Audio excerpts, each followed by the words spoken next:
Hello, everybody. Hello, hello, hello.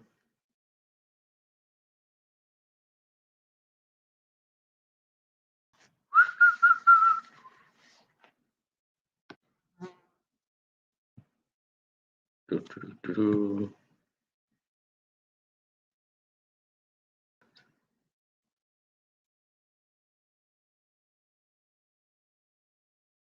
do, do, do, do, do.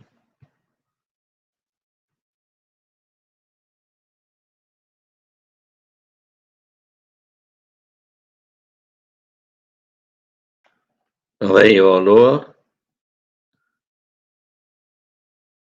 There you are, Laura. Oh, okay. I don't know how was you not sub to me?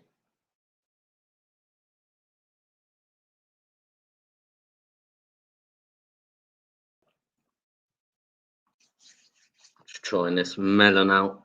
Bloody StreamYard wasn't working. It won't letting me log in.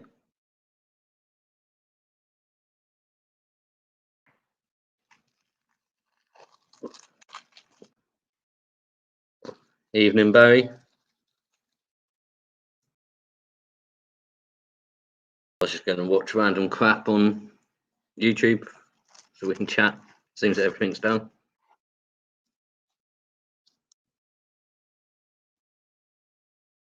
I'm not bloody cold. It's fucking 30 degrees again here.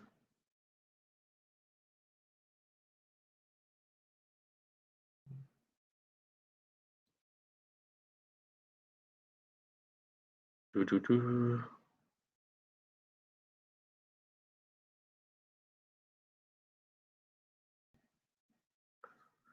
Do, do, do, do, do, do, do. What can we watch?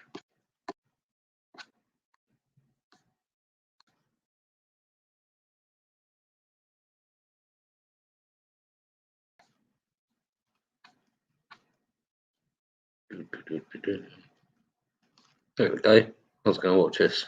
Let's watch this.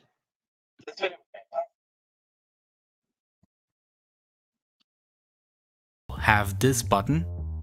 If you press it, you will see teletext, an additional layer to classic linear TV.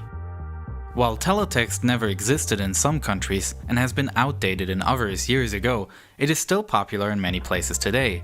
And it is a fascinating example of a technology that, despite groundbreaking changes in other areas of media consumption, has remained this unchanged zombie from a different time. This is the story of teletext.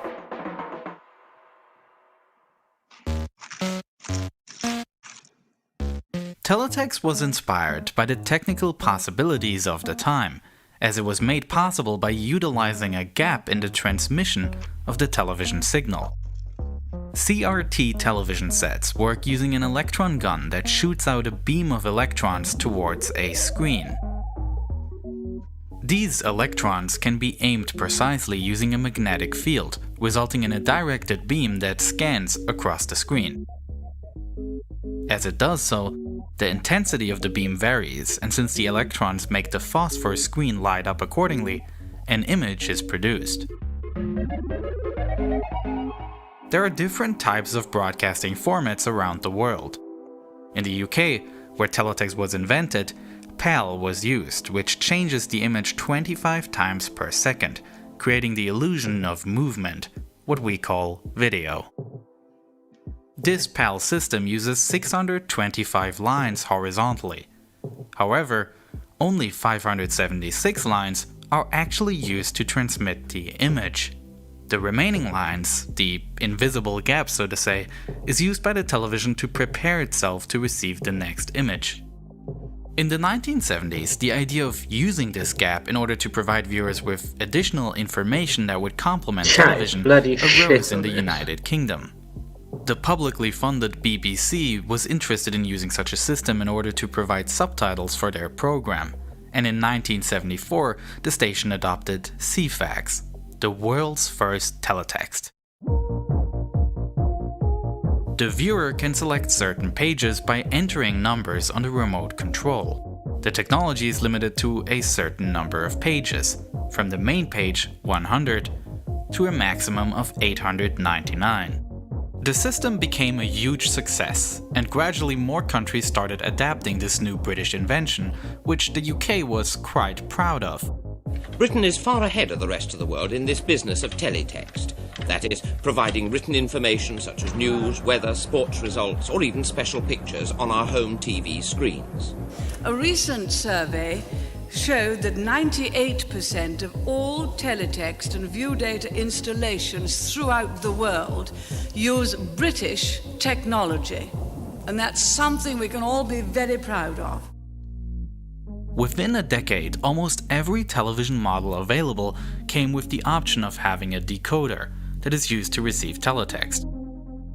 While in the early days of teletext, various different systems coexisted, such as Antio-Text in France, which was developed parallel to CFAX, all different systems could eventually be standardized to World System Teletext, clearing the way for the colorful decades of teletext to begin. At a time when personal computers at homes were still far from widespread, teletext already allowed people to quickly access information such as up-to-date stock prices, the weather forecast, all sorts of sports results and live tickers, as well as departure and arrival information from the local airports.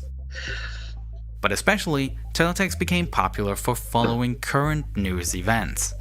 US chemical waste will be processed in South Wales, providing there is no abnormal risk, says Mr. Shaw. That's going to be interesting. Instead of waiting for news shows to appear on television or radio, you could follow the latest up-to-date news.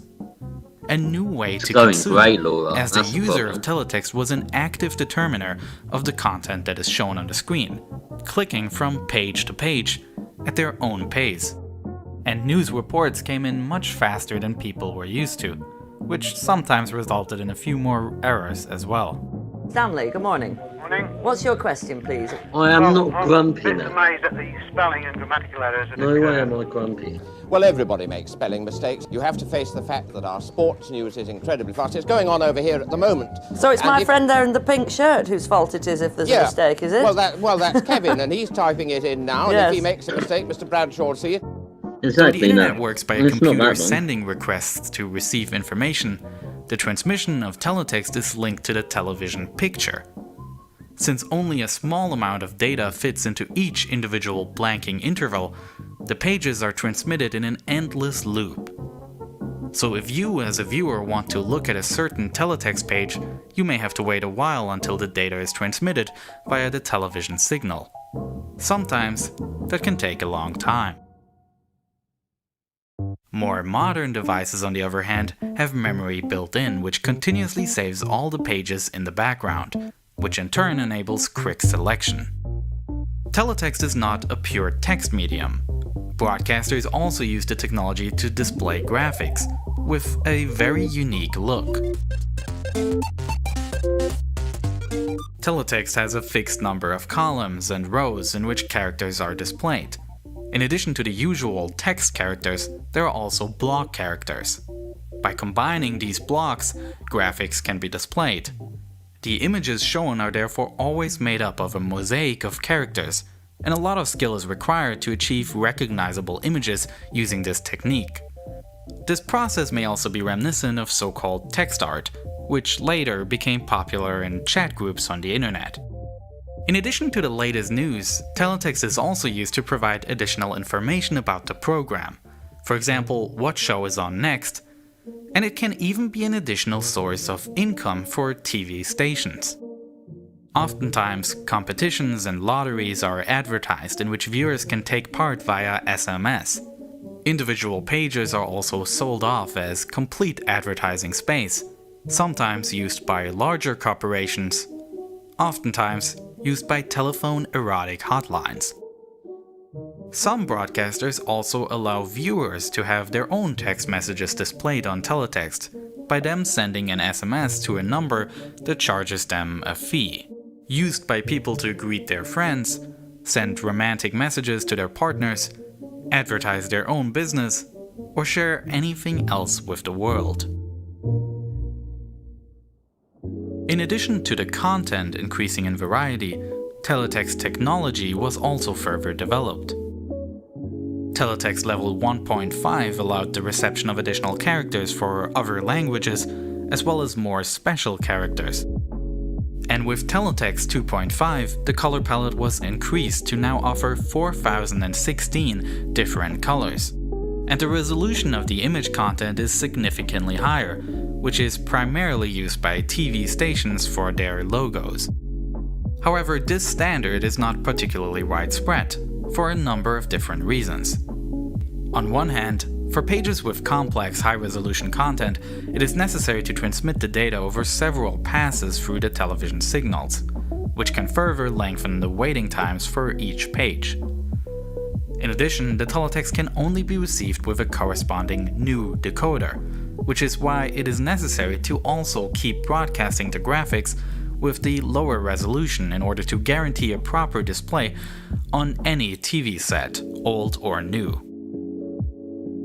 Teletext was most successful in Europe, where in some countries virtually every TV channel had its own teletext service. But in countries outside Europe, the technology didn't spread as easily. In the United States, for example, NBC and CBS began offering teletext in 1984.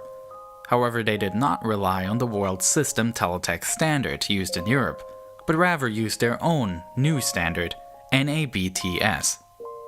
This system, from the start, was able to display much more detailed graphics such as the station logos.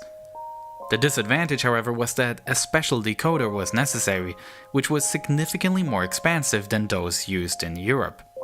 In addition, the television manufacturers only offered these decoders in those places where the broadcasters already offered teletext, which in turn meant that neither television manufacturers nor broadcasters were willing to take the first step. Later, some stations started further attempts, this time using the British standard.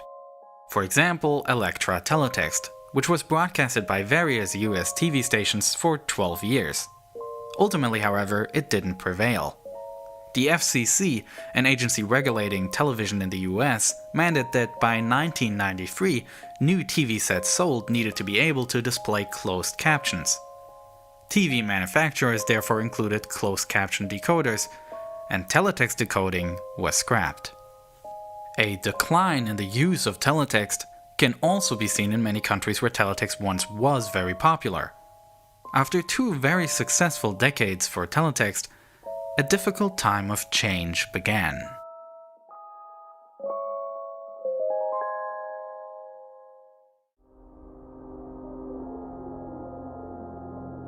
Over the course of the 1990s, the internet began to make its way into private households on a large scale. From the beginning, it also competed with teletext, over which the internet was technically clearly superior. And at the turn of the millennium, not only did the internet lead to digitization, but television would also be brought into a new era. In what is perhaps the biggest transformation in the history of television, nations worldwide started transitioning from analog broadcasting to digital TV. A piece of broadcasting history is about to be made here. The rest of the UK is going to follow suit, and by 2012, the whole of the United Kingdom will have gone digital. The switchover was necessary at a time when modern workflows in video and sound are completely digitized. And it made it possible for people to receive a greater number of different TV programs, which could be transmitted in better quality.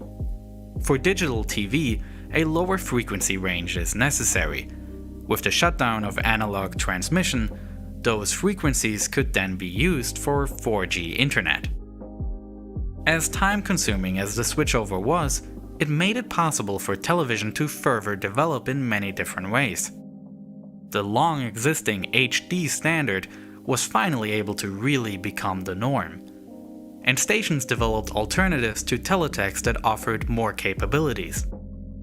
It is possible to continue teletext even if the mode of transmission were to change, but for many broadcasters it seemed much more appropriate to use this digital transition in order to bury this outdated technology as well. The BBC fully replaced CFAX with its Red Button service, a more capable digital version of the same idea, with a design that isn't as limited. When the last analog signal in the UK was switched off in Northern Ireland on October 23, 2012, CFAX, the world's first teletext, also ended its service after 38 years of operation.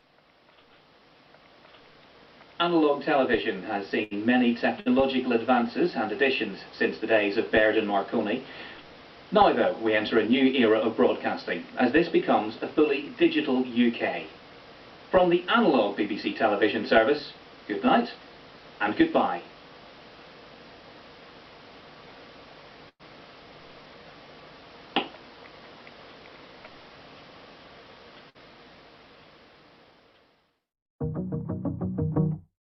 In this digital age, many people seem to find a new appreciation and awareness for the unique look and feel of teletext. In an effort to save teletext in the UK, fans of the discontinued BBC CFAX have even created their own crowdsourced version called TFAX, which can be accessed using a Raspberry Pi computer that feeds the signal to any home TV. Though these enthusiast projects are all that's left in the home country of teletext, in many other European countries, teletext has actually survived the digital transformation.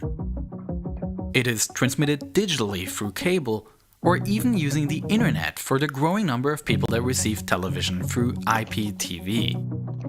Really, there's no technical reason to keep this blocky look, to not expand what teletext can do.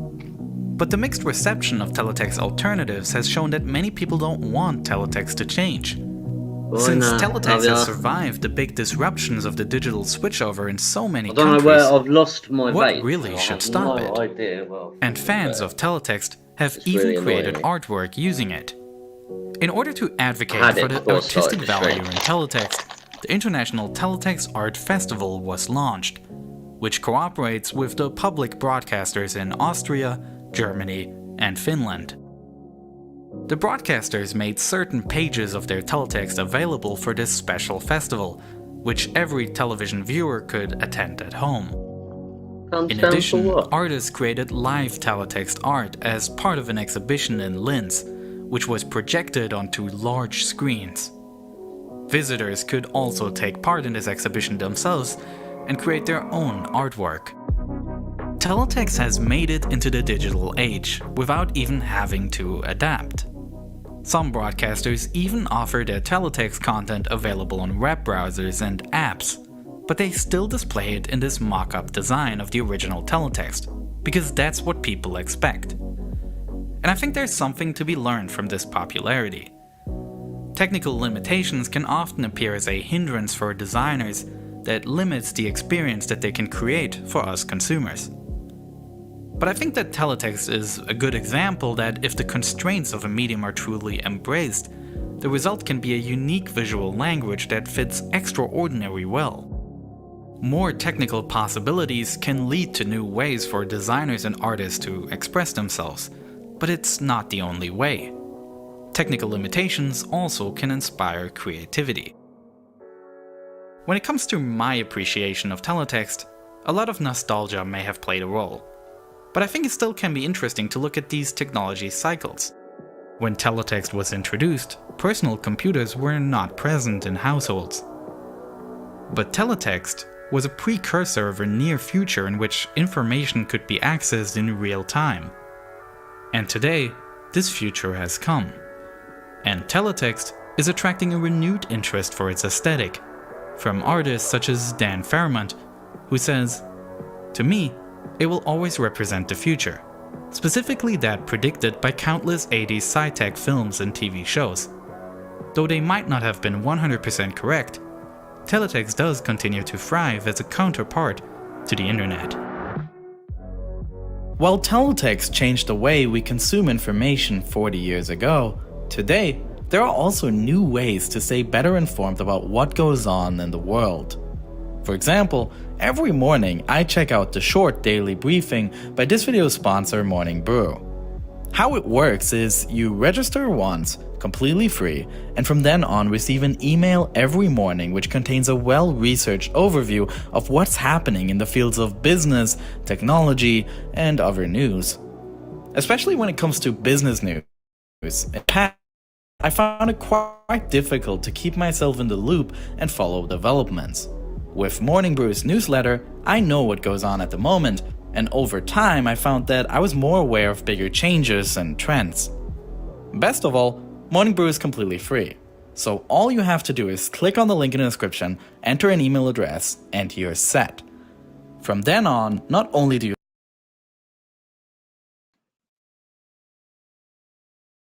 We've got 15 minutes before Matt's got a premiere, so we can all go over. What can I watch for 15 minutes?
Do. Hang on, guys, I'm just trying to find something to watch.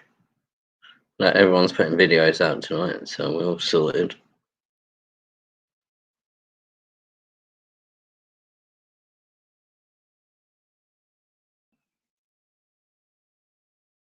Should we watch Taffy test out his webcam? There you go. There's Taffy testing out his webcam.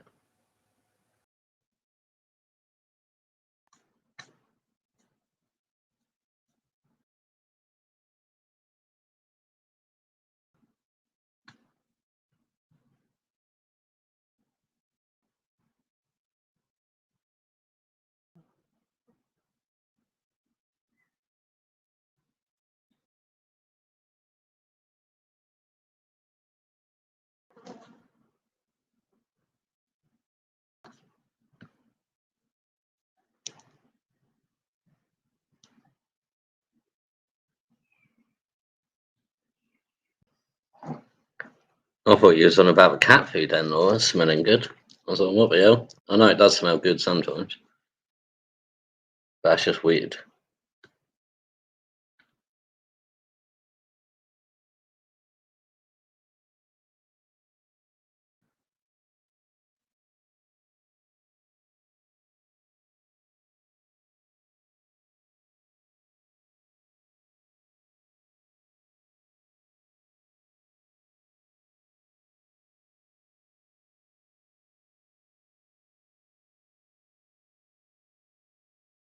I can't find nothing to watch.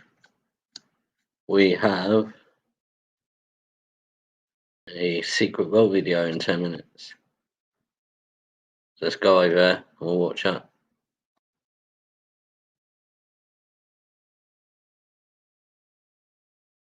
Right, I'll see. I'm going to end this. So, everyone, I'll see you over there.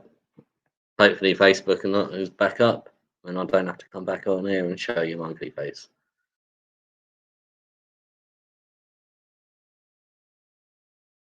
Right, see you later. I'll see you over on Secret Vaults.